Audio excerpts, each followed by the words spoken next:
Boa noite, senhores telespectadores. Neste especial Informação vamos hoje conhecer os argumentos da vice-presidente do MPLA, Luísa Damião, nesta série de entrevistas que a televisão pública de Angola está a levar a cabo com os líderes dos principais partidos políticos com assento parlamentar. Muito boa noite, doutora Luísa Damião, bem-vinda. Boa noite, Fernanda Manuel, é um prazer estar contigo aqui. Boa noite aos telespectadores da televisão pública de Angola e uma boa noite muito especial às angolanas e os angolanos que nos acompanham de Cabinda ao CNEN. Muito bem. Para já, gostava de lhe perguntar, estava à espera de ser nomeada ou de ser eleita a vice-presidente do MPLA? Efetivamente não estava, mas como sabe, o meu partido MPLA confere grande importância às mulheres. E com esta eleição que foi democrática, porque concorreram duas mulheres, portanto houve indicação de duas mulheres, o nosso presidente, que é um historiador, acabou de escrever uma página na história de Angola, porque pela primeira vez na história de Angola foi eleita uma mulher vice-presidente. Para além disso, deu também um sinal da importância que se deve conferir às mulheres, que representam 52% da população em Angola, e o papel que elas desempenham no fortalecimento da vida política, económica e social. Portanto, nós, mulheres angolanas, estamos orgulhosas e eu, pessoalmente, penso dar o melhor de mim para não defraudar a confiança que me foi depositada e cumprir com os propósitos e os princípios do nosso partido. Para já, como é que se sente? Como é que está a ser levar um partido como o MPLA às costas, entre aspas, um partido com o peso e a história que o MPLA tem? Com muita responsabilidade, em primeiro lugar, porque tendo em conta que o MPLA é um partido maduro, um partido já sexagenário, que tem uma trajetória muito importante e nós pensamos que devemos dar o nosso contributo para que o MPLA continue a ser este partido que responde aos anseios e às aspirações dos angolanos. Foi bem recebida? Fui muito bem recebida. Deixa-me dizer-lhe que eu sou uma mulher de desafios, sou uma mulher trabalhadora e estou aí para emprestar o meu talento e o meu saber e ajudar e coadjuvar o presidente João Lourenço a levar a cabo esta tarefa. Que partido é que encontrou? Bom, encontrei um partido coeso, um partido unido, um partido comprometido com causas nobres. Sabe que o MPLA sempre esteve associado a causas nobres, como a conquista da independência, a consolidação da paz, e está agora comprometido com o desenvolvimento para levar a prosperidade aos angolanos. Como é que olha para este país que o presidente João Lourenço herdou há mais de um ano? Que país é que o presidente João Lourenço encontrou? O presidente João Lourenço encontrou um país em paz, mas com uma crise económica acentuada, e eu costumo dizer que temos um presidente muito corajoso.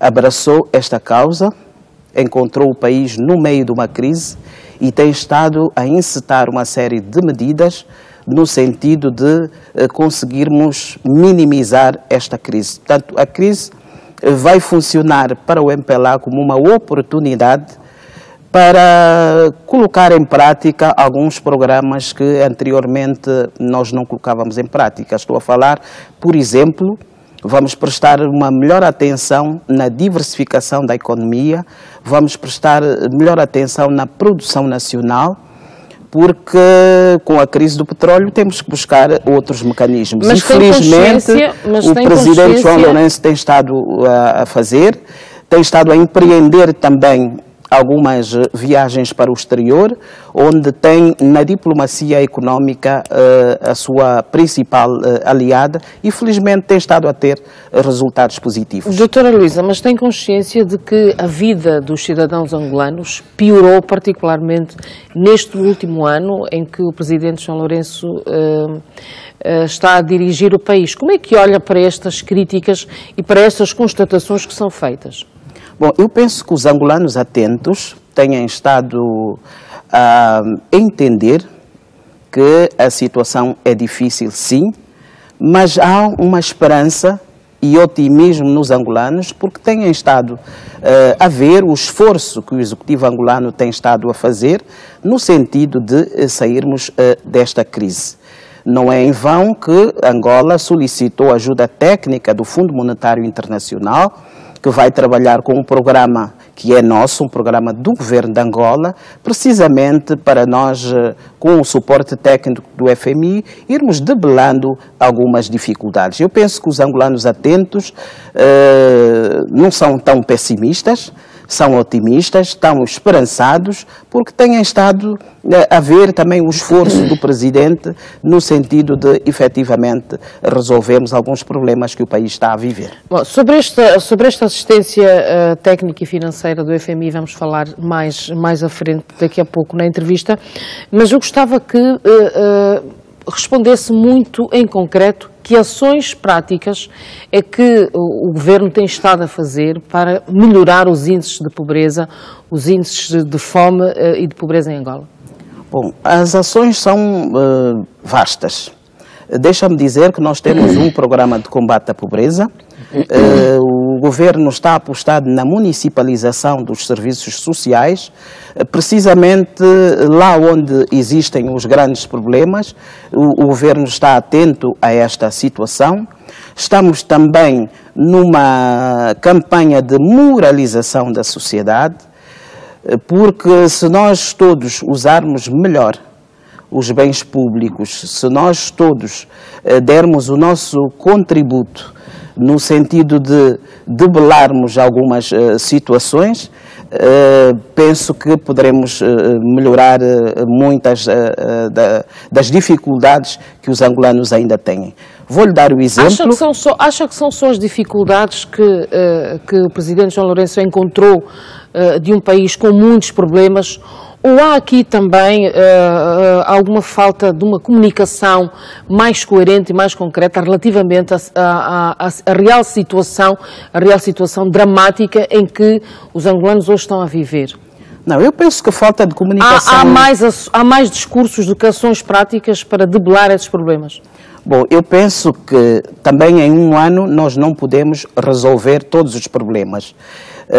Receber um país a viver uma crise económica acentuada, em um ano tem-se estado a empreender algumas medidas que penso que depois disso virão os resultados. Em um ano nós não podemos resolver todos os problemas. Mesmo em nossa casa, quando temos algum problema, nós vamos selecionando os problemas e vamos resolvendo pouco a pouco os problemas.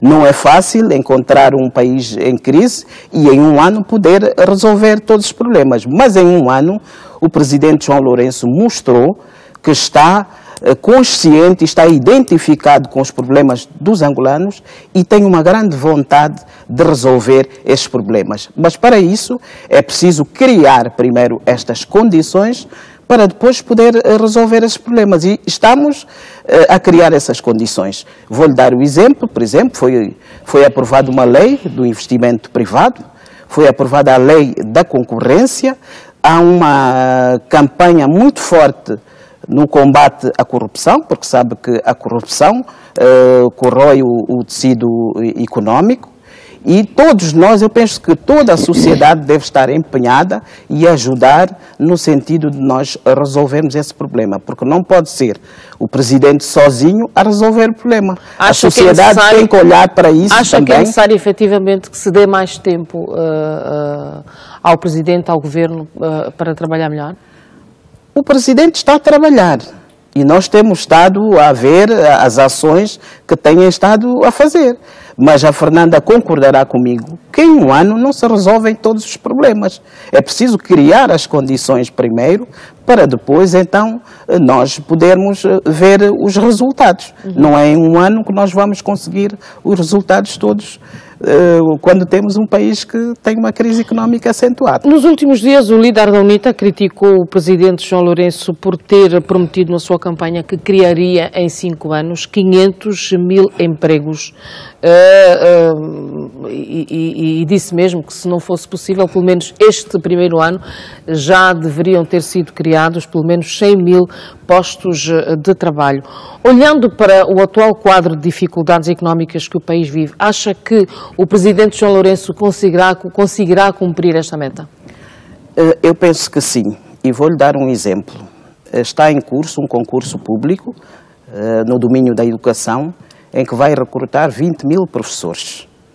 No setor da saúde, também, pelo menos 7 mil técnicos de saúde vão ser recrutados.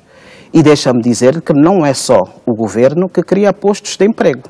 Por isso mesmo, há uma aposta muito forte no empresariado nacional, porque os empresários também criam empregos. Acha Por isso que há um bom ambiente de negócios em Angola para que o investimento venha? Estamos a tomar medidas no sentido de que os investidores venham investir em Angola. Por isso é que se aprovou uma nova lei, uma lei muito mais arejada para o investidor estrangeiro. Aprovamos a lei da concorrência, como eu dizia.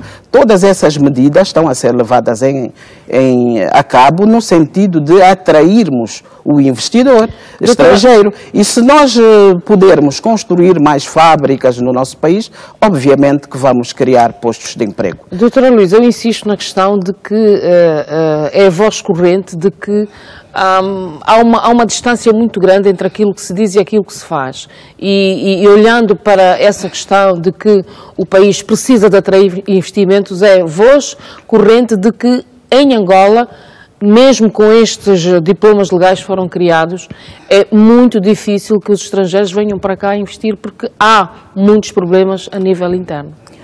Eu não quero ser pessimista, mas há notícias muito alentadoras de que as pessoas querem investir em Angola. Ainda há dias, empresários belgas manifestaram interesse em vir investir em Angola. Portanto, nós o que temos é que passar uma mensagem de esperança a todos os angolanos. Temos que acreditar nas medidas que estão a ser levadas a cabo pelo Executivo e eu estou plenamente convencida que teremos dias melhores. Colocando aqui uma outra questão também que foi muito levantada na réplica que o Presidente da UNITA fez à mensagem de chefe de Estado da Nação, portanto ele diz que o país está à beira de uma terceira recessão económica e ele argumenta, enfim, as suas preocupações olhando para a perda de compra dos salários atuais que temos, enfim, e um conjunto de outros problemas económicos que o faz acreditar de que o país está à beira de uma terceira recessão económica. Concorda com isso ou acha que há aí um excesso de pessimismo? Não, eu acho que isso é um aproveitamento político. Temos que convir que há dificuldades, sim, e o Executivo está atento a essa questão e não é em vão que vai-se processar brevemente um aumento de salário na função pública. É precisamente porque nós temos consciência que há uma depreciação do Kwanza, os angolanos perderam o seu poder de compra e o governo está atento a isso e propôs um aumento de salário aos angolanos. Pode minimizar, não devemos ser tão otimistas e devemos valorizar esse gesto. Esse gesto mostra de forma clara e evidente que o Executivo está atento a esta situação e os angolanos honestos estão a acompanhar. Mas temos também, por outro lado, um governo que está bastante otimista em relação ao Orçamento Geral do próximo ano e acredita que ele será aprovado sem déficit. Acha que sim? Acha que isso será possível? Eu penso que sim, sobretudo este orçamento, como os outros, acho que vai dar muito mais ênfase ao setor social e é isto que é importante. Nós estamos preocupados com o setor social e penso que vai haver uma discussão muito forte na Assembleia Nacional no sentido de nós termos um orçamento que possa minimizar as dificuldades dos angolanos. Mas não nos devemos esquecer que o orçamento é uma previsão. É uma previsão onde temos despesas e temos receitas, mas existe toda uma vontade de nós debelarmos alguns problemas que a população tem. Há bocado referiu, enfim, esta diplomacia económica que o Presidente João Lourenço tem estado a empreender um pouco por vários países. É a opinião corrente de que o Estado não deveria endividar-se tanto para melhorar a atual situação económica. O MPLA não teme um descontrole total em relação à nossa dívida? Eu penso que não. Nós não devemos ter tanto receio assim. Eu não conheço nenhum... Não preocupam os números atuais da nossa dívida? Eu não conheço nenhum país no mundo que não efetua algumas dívidas, até mesmo os Estados Unidos. Que mas nós não temos algumas, doutora Lívia, nós temos os números são bastante altos. Os Estados Unidos utiliza a dívida para infraestruturas no seu país. E é precisamente o que nós estamos a fazer. Na situação de crise que nós estamos, temos que utilizar o dinheiro da dívida para as infraestruturas. E essas infraestruturas em funcionamento, depois é que podem pagar esta dívida que nós temos. Porque o dinheiro que nós temos internamente é mais para pagar salários. Agora, para infraestruturas, todos os países, regra geral, utilizam a dívida para construir infraestruturas nos seus países. De qualquer forma, depois têm que rentabilizar essas infraestruturas para poderem pagar a dívida. Acha que, por enquanto, a situação está controlada? Há um controle racional da nossa dívida? Sim, há um controle total da nossa dívida. E o Presidente, quando fez o Estado da Nação, na Assembleia Nacional, anunciou qual era a dívida externa que nós temos e a dívida interna. E penso que há mecanismos necessários para não assustarmos os angolanos nesse sentido. Que austeridade é que os angolanos ainda terão que passar ao longo desses 4 anos? Bom, os angolanos estiveram habituados durante muitos anos a não se pautarem pela austeridade. Mas nesse momento que estamos a viver uma crise económica difícil, a crise vai ser também uma oportunidade para nos ensinar a praticarmos a austeridade e penso que os angolanos têm consciência de que momentos difíceis vêm por aí. Acha que para melhorarmos lá à frente é necessário passar por essas necessidades porque passamos agora? Eu dizia-lhe que nós pedimos ajuda técnica ao Fundo Monetário Internacional para com um programa nosso, um programa que foi desenhado por nós, implementarmos algumas medidas no sentido de podermos resolver alguns problemas que temos e eu penso que devemos ser positivistas, devemos ser otimistas e não devemos semear o pânico no seio dos angolanos. Há sempre muito receio quando se fala do Fundo Monetário Internacional por causa das contrapartidas e da forma como esta instituição financeira trata dos seus empréstimos. O Governo tem sido muitas vezes criticado pela falta de transparência nessa questão da dívida. Portanto, há quem defenda de que o Governo deveria explicar melhor aos angolanos quais são os termos destes financiamentos, destes empréstimos que Angola está a efetuar nesta altura? Bom, por que é que isto não acontece? Os angolanos sempre têm medo do FMI porque veem o que se passa de outros países. Mas o que aconteceu em alguns países, no caso de Portugal, foi um resgate. No caso concreto de Angola, não é resgate. É um programa económico nosso, que nós próprios desenhamos e que só vamos contar com o suporte técnico. Mas um programa de assistência financeira de 4 bilhões. É verdade que deve existir maior divulgação no seio da população, efetivamente para que não tenham este receio de que o FMI é um bicho de 7 cabeças. Isso depende, porque o FMI vai trabalhar com um programa nosso. Não é o caso de resgate que aconteceu noutros países. Por isso eu queria tranquilizar... E, portanto, não haverá despedimentos em massa? Eu queria tranquilizar os angolanos para acreditarem nas medidas que estão a ser levadas a cabo pelo Executivo no sentido de minimizarmos algumas dificuldades que o país está a viver. E no quadro ainda dessa questão das dívidas e do dinheiro que nos chega de fora... há a voz corrente de que os bilhões que já entraram para Angola vindos da China foram sempre muito mal gastos.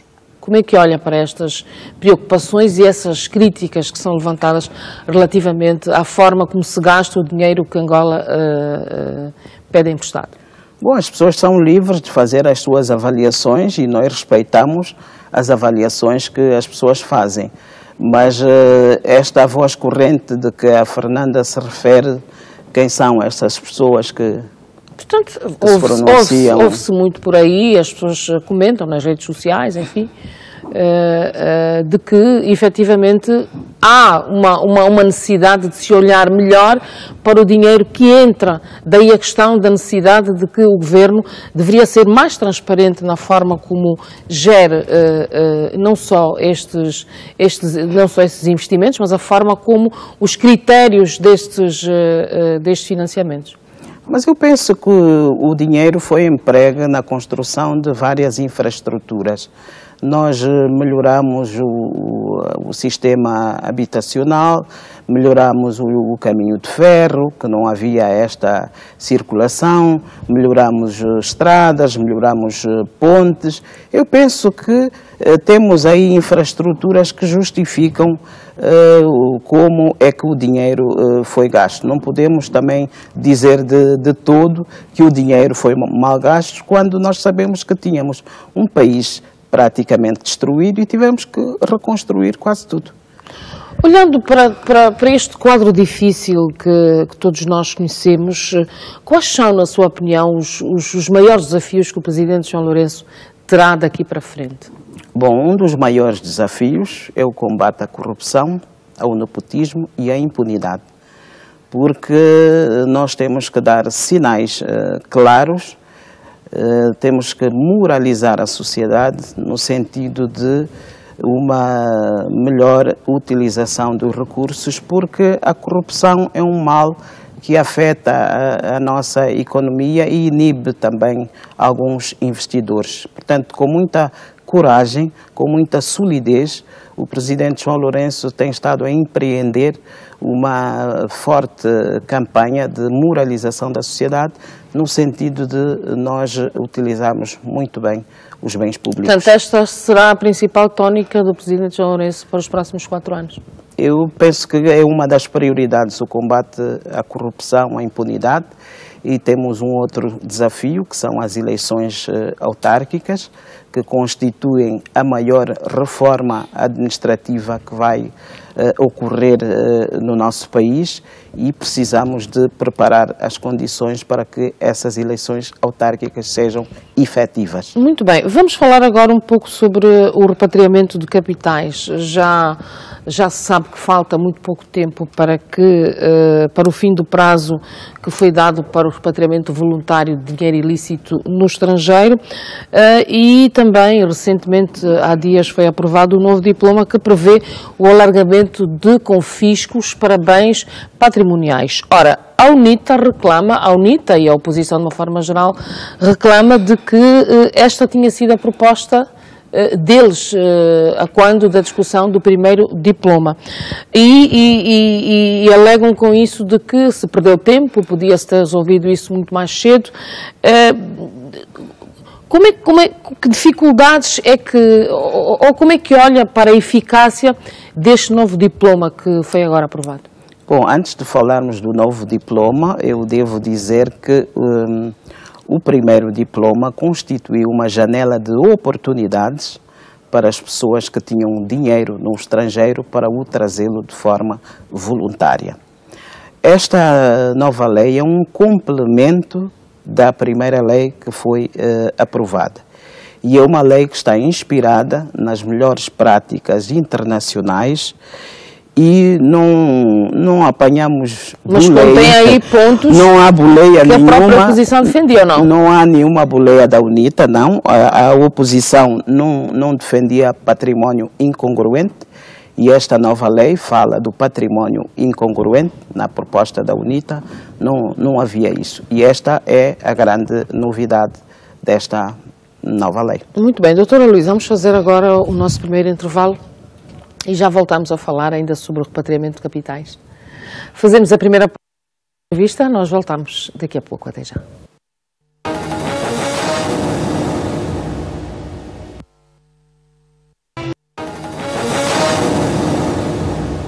E regressamos para a segunda parte da entrevista com a doutora Luísa Damião, vice-presidente do MPLA. Doutora Luísa, falávamos antes do intervalo sobre a questão do repatriamento de capitais. Como é que antevê o desfecho deste processo? Bom, este é Acha que há condições para que isto corra bem até o fim? Bom, pelo menos temos a legislação, né? Esta nova lei vai alargar o âmbito para os bens móveis e imóveis, não é? Como eu lhe dizia, que devem reverter-se a favor do Estado.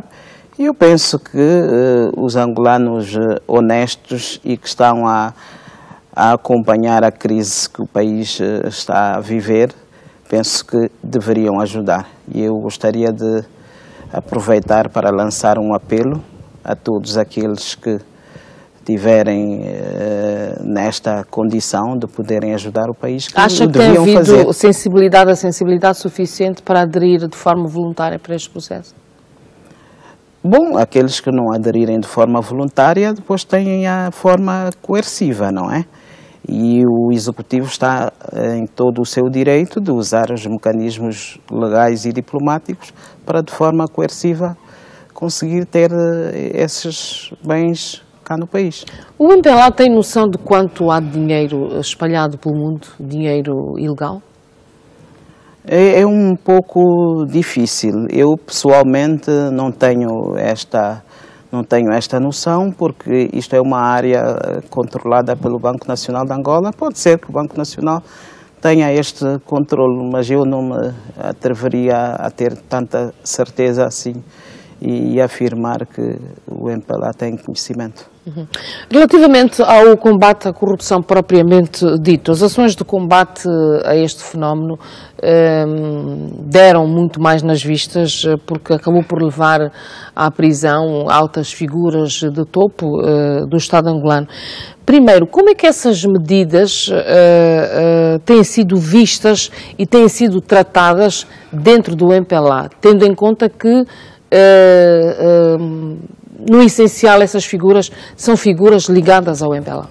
Bom, o MPLA que está a empreender esta cruzada contra a corrupção consta do programa do MPLA e é também uma das promessas eleitorais do presidente João Lourenço e estamos a materializar aquilo que está no programa do MPLA.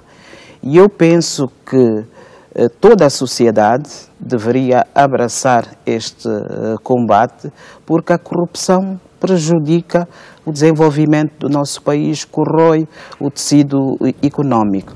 E eu iria mais longe ainda e diria mesmo que nós devemos começar a educar as pessoas para banirem essas más práticas, como a corrupção. E deveríamos começar a introduzir no nosso sistema escolar esta educação, desde tenra idade as pessoas saberem usar os bens públicos, não usarem aquilo que não é seu, saber utilizar a coisa pública e devemos moralizar a sociedade neste sentido.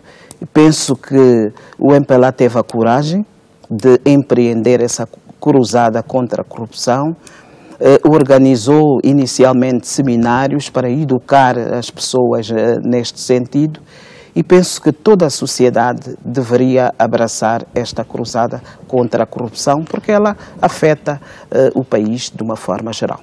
Mas essas medidas, doutora Luísa Damião, têm sido vistas em alguns círculos com algumas desconfianças e em muitas situações diz-se até que são medidas mais para inglês ver, como se diz na gíria, porque não acreditam que haverá coragem política suficiente para continuar, na medida em que, se assim for, visará, tocará profundamente, enfim, naqueles círculos de topo, de figuras ligadas ao MPLA. Como é que olha para estas desconfianças que vêm surgindo dentro deste processo de luta contra a corrupção? É normal que as pessoas pensem desta forma, porque ninguém pensava que o MPLA tomasse esta iniciativa de empreender este combate contra a corrupção. Mas o MPLA teve esta iniciativa e está no seu programa de governo.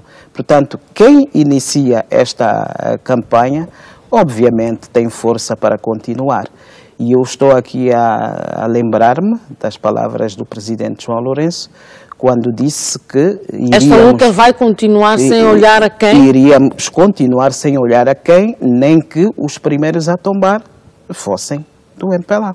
Qual é a sua expectativa em relação a isso? O que é que vai acontecer no país nos próximos tempos? Bom, eu penso que já está a acontecer. As pessoas já estão a ser moralizadas, as pessoas já tratam a coisa pública, os dinheiros públicos com mais receio, e penso que o facto de nós termos iniciado esta campanha de combate à corrupção tem estado a sensibilizar as pessoas no sentido de que estas más práticas devem ser banidas do nosso seio. E o MPLA, se teve a coragem de iniciar, penso que vai continuar com essa cruzada, porque nós temos consciência de que este é um mal transversal e que prejudica a nossa sociedade. Acha que se houver mais figuras de topo ligadas a processos, vamos assistir a que nos próximos tempos venham a acontecer novas detenções? Há condições para que isso de facto aconteça? Nós já estamos a assistir. O que nós estamos a ver agora era impensável. E costuma-se dizer que a prática é o critério da verdade. Portanto, já temos casos de pessoas que nós nunca pensávamos que com elas ia acontecer isso, e está a acontecer. Portanto, é um processo que está a ser levado a cabo com muita coragem, e no futuro penso que nós sairmos todos a ganhar se a sociedade se unir neste combate contra a corrupção. Preocupa o facto de, em algumas vezes, ouvir-se dizer que esta campanha, esta cruzada contra a corrupção, visa pessoas específicas? Não, eu penso que nós temos que perceber que nós vivemos num país onde temos o poder legislativo, o poder executivo e o poder judicial. E penso que cada um deles está a cumprir com o seu papel. Uhum. Como é que encara em todo este processo o papel que está a ser desempenhado pelas instituições judiciais, nomeadamente a Procuradoria-Geral da República? A Procuradoria-Geral tem estado a cumprir com o seu papel. É o que todos nós temos estado a assistir. O problema é que nós estávamos habituados a viver numa fase de impunidade, mas esta fase tem que terminar. Temos que começar a moralizar a sociedade no sentido de que isto faz mal à nossa sociedade. Como é que responde às críticas de que nós temos ainda hoje um Estado muito ligado, muito partidarizado?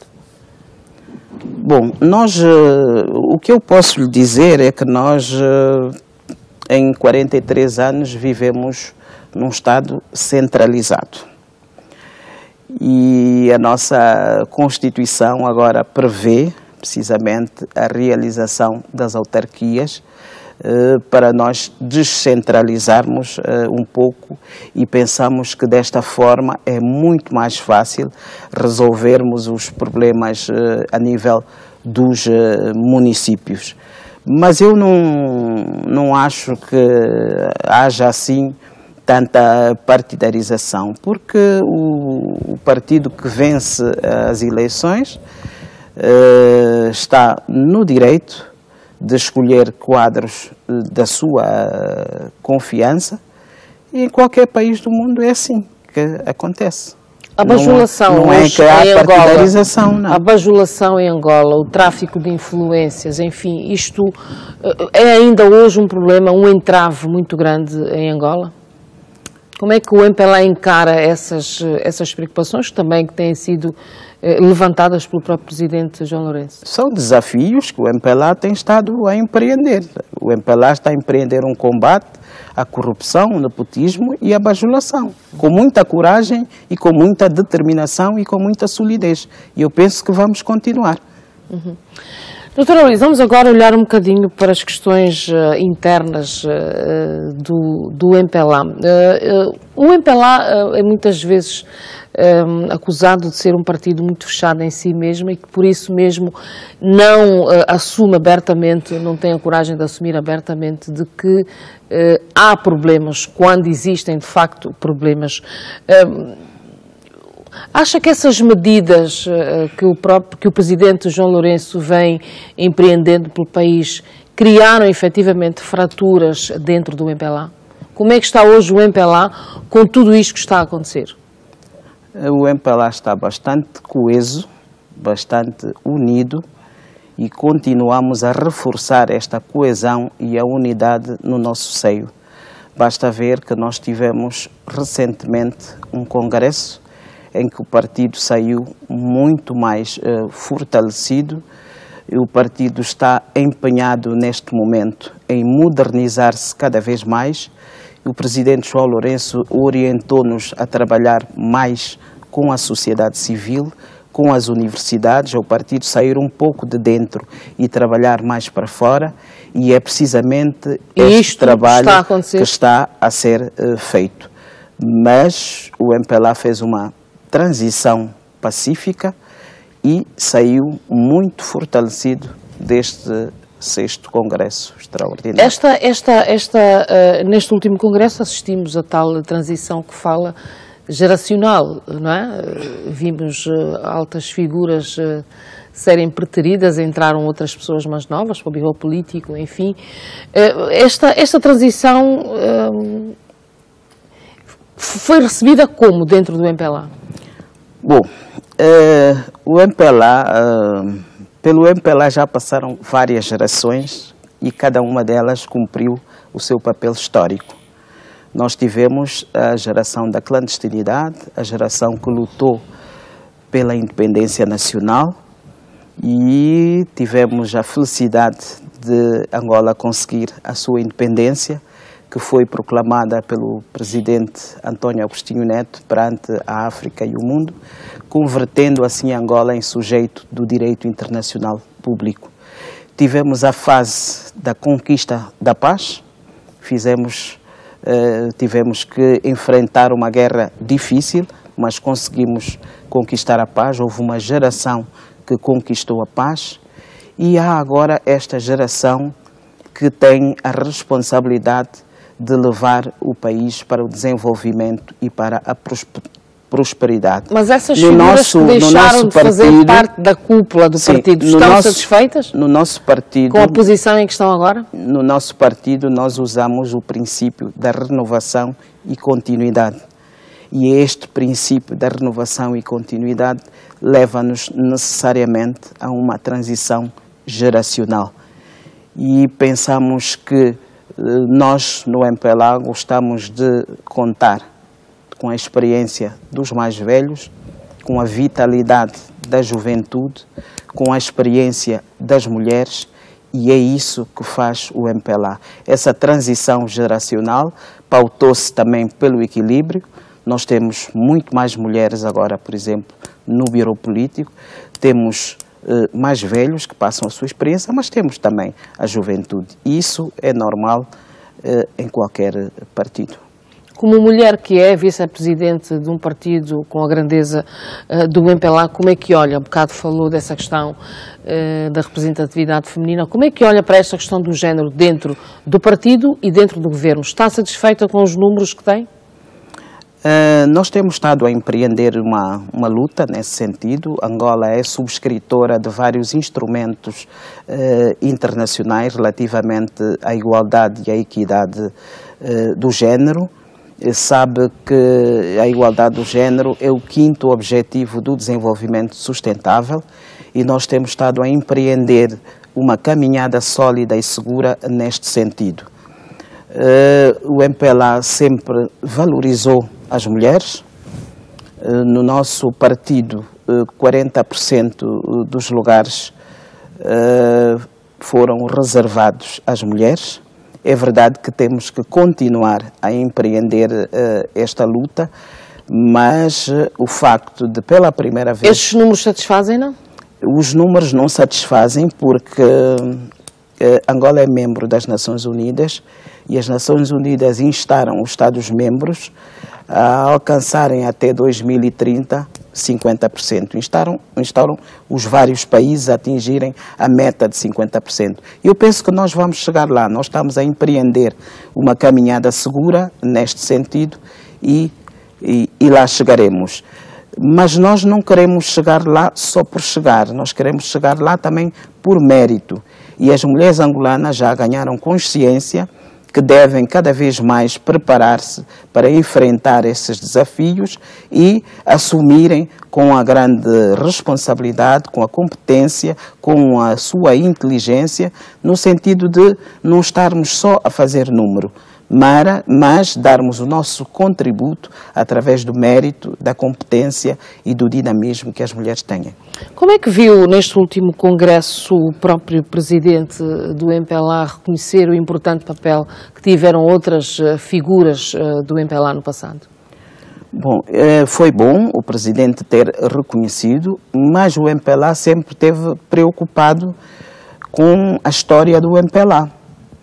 E o MPLA tem uma área que está a tratar do resgate da história do MPLA, e estas figuras que o presidente se pronunciou, estou a falar de Viriato da Cruz, estavam praticamente esquecidas e Mário nunca eram Pinto de citadas. Andrade, estão no segundo tomo da história do MPLA, essas figuras estão.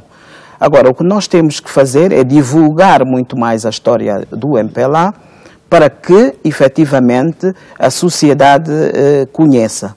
E é neste sentido que nós estamos a organizar e a programar colóquios sobre a história do MPLA, um pouco por todo o país, para levarmos, então, esta informação que muitas pessoas ainda não conhecem, e vamos ter o compromisso de divulgar mais a história do MPLA para que, efetivamente, as pessoas conheçam, porque temos que reconhecer que houve este contributo dessas figuras e devemos divulgar cada vez mais.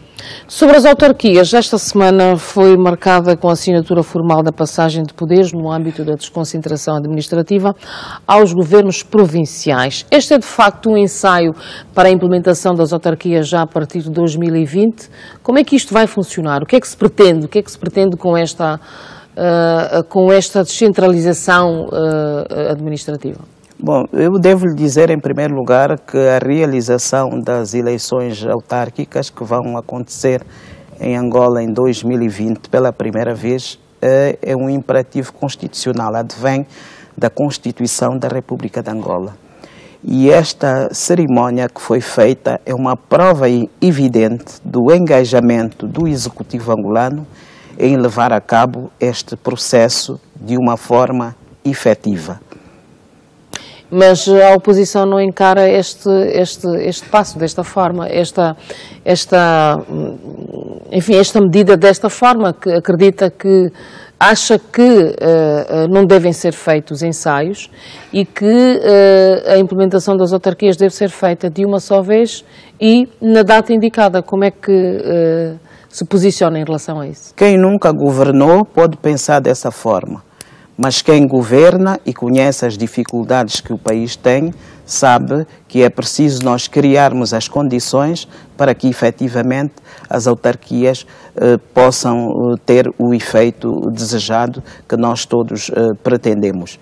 E é precisamente com este passo da desconcentração que se está a dar, o Executivo está a mostrar de forma clara e evidente que quer levar de forma séria, de forma sólida, este processo. Agora, quem não governou utiliza a falácia para dizer qualquer coisa, mas nós temos que nos centrar efetivamente na responsabilidade que temos, até porque eu dizia-lhe que é um imperativo constitucional e nós devemos levar a cabo este processo com cautela, com a solidez que ele Acha que não há efetivamente e condições para que elas necessária. sejam implementadas em simultâneo em todo o país? Bom, eu penso que nós devemos criar as condições primeiro. E o presidente João Lourenço deu um sinal claro de que, em vez de fazermos em 15 anos, podemos fazer em 10. O pacote legislativo vai agora à Assembleia Nacional, vai ser alvo de discussão e o que for melhor para Angola será colocado em prática. Não devemos estar a fazer suposições antes de concretizarmos, porque o pacote legislativo foi levado à consulta pública, foram recebidas várias contribuições, agora vai voltar a ser discutido na Assembleia Nacional e eu tenho a plena certeza de que o melhor será feito em prol de Angola e dos angolanos. Como é que o MPLA se está a preparar para enfrentar estas eleições autárquicas? Com muita serenidade, com muita cautela, com muita responsabilidade. A intenção do MPLA apoiar candidatos independentes, por que é que o vai fazer? O MPLA vai apoiar, sim, candidatos independentes, porque nós pensamos que existem cidadãos que nas suas comunidades granjeiam de algum prestígio e podem concorrer a este processo e ajudar a resolver alguns desses problemas. Com esta medida, o MPLA também mostra de forma clara e evidente que tem uma abertura e que vai permitir que cidadãos organizados também possam concorrer às eleições autárquicas. Mas a UNITA diz que eles pensaram primeiro nesta intenção. É normal que pensem. É a UNITA que o diz, mas vamos ver o que é que finalmente vai ser aprovado na lei. Nós não estamos aqui a fazer concorrência, nós estamos numa sociedade que está a caminhar para uma democracia vibrante e pensamos que todos devem dar o seu contributo neste processo democrático. O MPLA tem as suas ideias, a oposição tem as suas, mas isto faz bem ao processo democrático. Nós não temos algum receio de estar a comparar-se com A ou com B. O importante é nós consolidarmos cada vez mais a democracia que faz bem ao nosso país. Como é que o MPLA define hoje a relação que mantém com os restantes partidos políticos? Bom, eu penso que é uma relação de diálogo. Há uma concertação fora dos círculos habituais? Normalmente na Assembleia Nacional pauta-se pelo diálogo e nós já tivemos provas evidentes de leis que foram aprovadas por consenso. Nós somos de opinião que através do diálogo às vezes podemos resolver alguns problemas. Nós temos que pensar Angola e pensar aos angolanos. Doutora Luísa, vamos agora olhar para outra questão que muito também se tem falado, que tem a ver com o fenómeno religioso. A oposição acusa o MPLA de ser o único responsável por esta desordem que se verifica no país, porque estas seitas eram fundamentais para o voto. Como é que responde a estas críticas da oposição e como é que encara este fenómeno das seitas religiosas em Angola? Aliás, um assunto que também já foi levantado como preocupação do próprio Presidente da República. Bom, este é um assunto que nós já discutimos várias vezes na Assembleia Nacional, a questão do fenómeno religioso. Nós pensamos que as igrejas devem ser parceiras do Estado e têm dado este contributo, sobretudo nas questões ligadas à educação e à saúde. Mas temos estado a assistir a algumas seitas religiosas que utilizam o Evangelho para más práticas, posso eu assim dizer. E eu às vezes costumo dizer que todos querem chegar ao céu sem ver os meios que querem atingir. Mas este não é uma situação nova em Angola. Por que é que não se agiu mais cedo? Por que é que não se tomaram medidas mais cedo? Eu penso que as medidas devem ser tomadas no momento certo, e neste momento foram tomadas medidas muito corretas, porque várias seitas religiosas estavam a violar os direitos humanos. Que medidas é que foram tomadas? Em vez de evangelizar, em vez de pregarem o Evangelho, em vez de apostarem na educação das populações, estavam a trazer hábitos que violavam os direitos humanos e a dignidade da pessoa humana.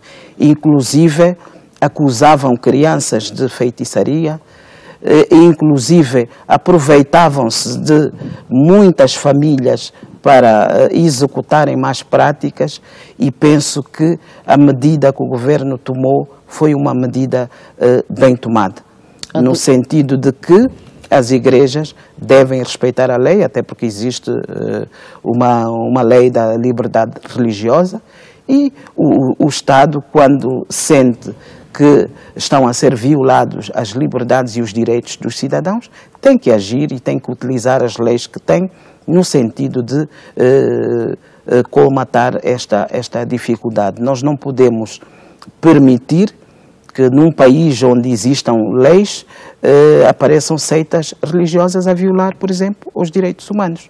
Mas faz algum sentido esta acusação que a oposição faz, de que o MPLA se terá aproveitado a dada altura destas seitas religiosas para o voto e agora que já não precisa, toma estas medidas?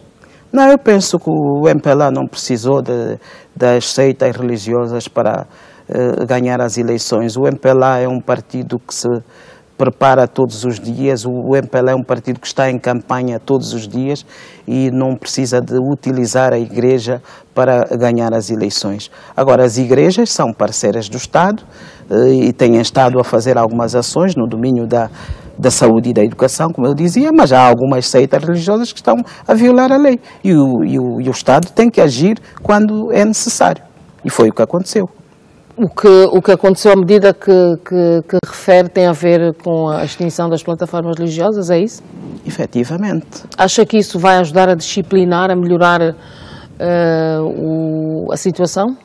Eu penso que sim. Do fenómeno religioso em Angola? Eu penso que vai, porque já havia um exagero em muito mais práticas nessas seitas religiosas e era preciso tomar medidas nesse sentido. Nós temos que, quando estão em risco os nossos cidadãos, temos que tomar medidas para defender os cidadãos.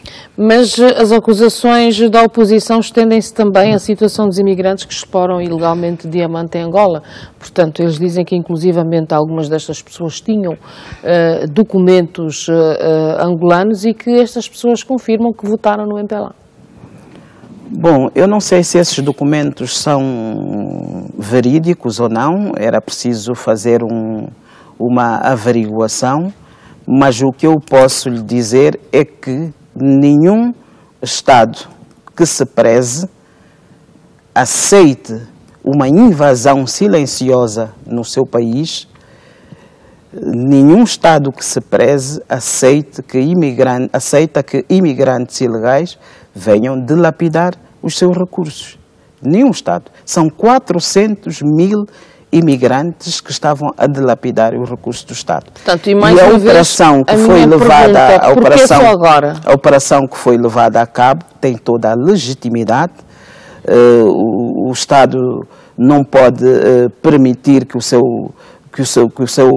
as suas províncias, os seus recursos estejam a ser usados por cidadãos estrangeiros e não tomar medidas. Doutora Luísa, mas chega a essa Angola, deixa-me terminar o meu raciocínio, Fernando. Angola é um Estado que está aberto aos vários países, sobretudo países africanos, mas é preciso que estejam legalmente no nosso país.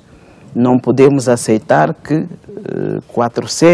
mais de 400 mil imigrantes ilegais venham no nosso território e nós estamos a olhar impávidos e serenos. Mas como é que se chegou a essa situação? Temos efetivamente que tomar medidas e foi levada a cabo esta operação e bem, porque nós estamos a viver uma situação económica difícil, não podemos permitir que os nossos recursos estejam a ser levados para outros países quando podem servir a nossa população. Portanto, a operação tem a sua legitimidade, está a ser levada a cabo em várias províncias e eu penso que nós devemos continuar. Como é que se chegou a esse estado de coisas, doutora Luísa, eu insisto? Bom, esta operação Transparência leva-nos também a refletir sobre a necessidade de nós melhorarmos a segurança nas nossas fronteiras e melhorarmos também a nossa política de migração. e, portanto, medidas devem ser tomadas nesse sentido para nós evitarmos situações desta natureza. Muito se falou de que esta Operação Transparência teria criado algumas situações no que toca às relações entre Angola e a RDC. O que é que se sabe em relação a isso?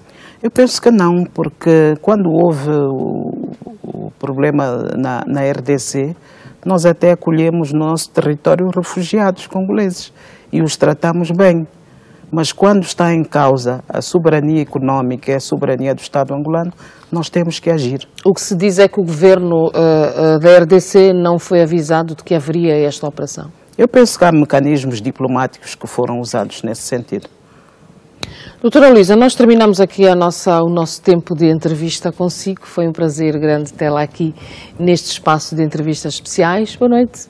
Muito obrigada e uma excelente jornada no seu cargo de vice-presidente do MPLA. Muito obrigado. Nós é que agradecemos a oportunidade e estamos sempre ao dispor da televisão pública de Angola. Boa noite. Senhora, muito obrigada. Boa noite. E terminamos assim a entrevista com a doutora Luísa Damião, vice-presidente do MPLA. Fechamos também aqui, por enquanto, este ciclo de entrevistas aos líderes dos principais partidos da oposição. Fica naturalmente aqui aberto o convite ao Dr. Lucas Ngonda, presidente da FNLA, para que, de facto, venha fazer parte deste ciclo de entrevistas que a televisão pública de Angola iniciou, uma vez que não foi possível manter a primeira entrevista que já havia concedido a TPA. Da minha parte, foi um prazer muito grande tê-lo aí deste lado. Boa noite, até uma próxima oportunidade.